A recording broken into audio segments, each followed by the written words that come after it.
22 अप्रैल, पहलगाम की एक शांत सुबह है, लेकिन कुछ ही घंटों में एक खौफनाक हमला हुआ जिसने पूरे देश को झकझोर कर रख दिया।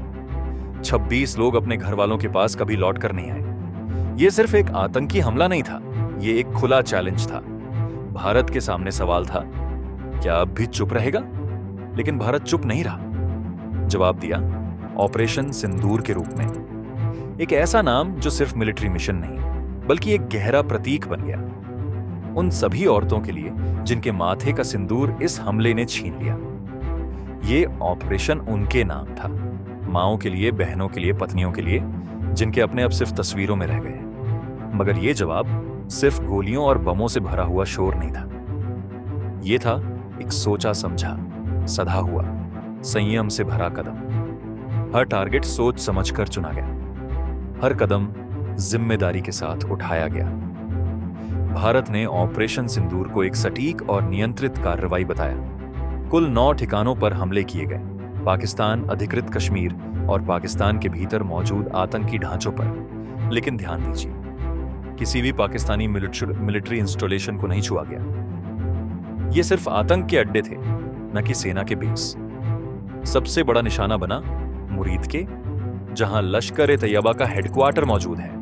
वहीं बहावलपुर, जैश-ए-मोहम्मद की जड़, उसे भी निशाना बनाया गया। इसके अलावा मुजफ्फराबाद, कोटली, अहमदपुर शारकिया और फैसलाबाद जैसे इलाकों में भी हमले किए गए। भारतीय वायुसेना के फाइटर जेट्स हवा में रहे, पूरी तरह अलर्ट पर। जम्मू और कश्मीर में एयर डिफेंस सिस्टम एक्टिव किया गया, हर संभावित जवाबी हमले के लिए तैयार। इस पूरे ऑपरेशन का मकसद साफ था, आतंक के जड़ तक पहुंचना, लेकिन बिना किसी फालतू उकसावे के। यही वजह थी कि भारत ने न तो लाइन ऑफ कंट्रोल पार की और न ही नागरिकों को निशाना बनाया। हर मिसाइल, हर बम सिर्फ आतंक की जड़ पर गिरा। जैसे ही ऑपरेशन सिंदूर की खबर फैली, पाकिस्तान की ओर से प्रतिक्रिया आनी शुरू हो गई।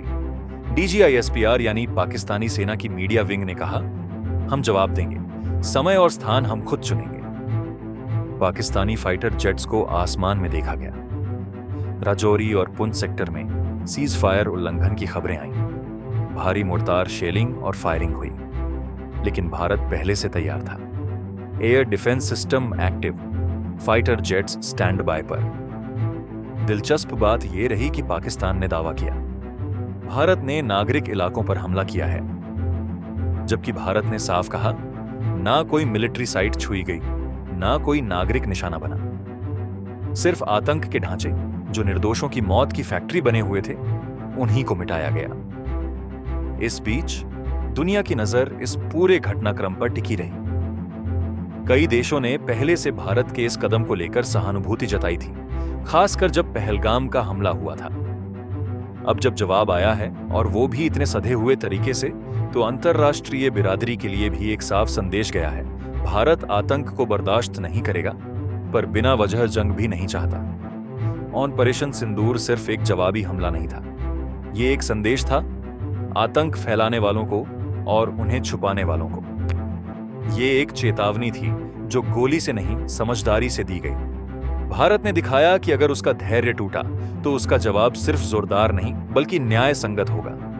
हर कदम सोच समझकर उठाया जाएगा ताकि निर्दोषों को नुकसान ना पहुंचे और गुनहगार सीधे निशाने पर रहे।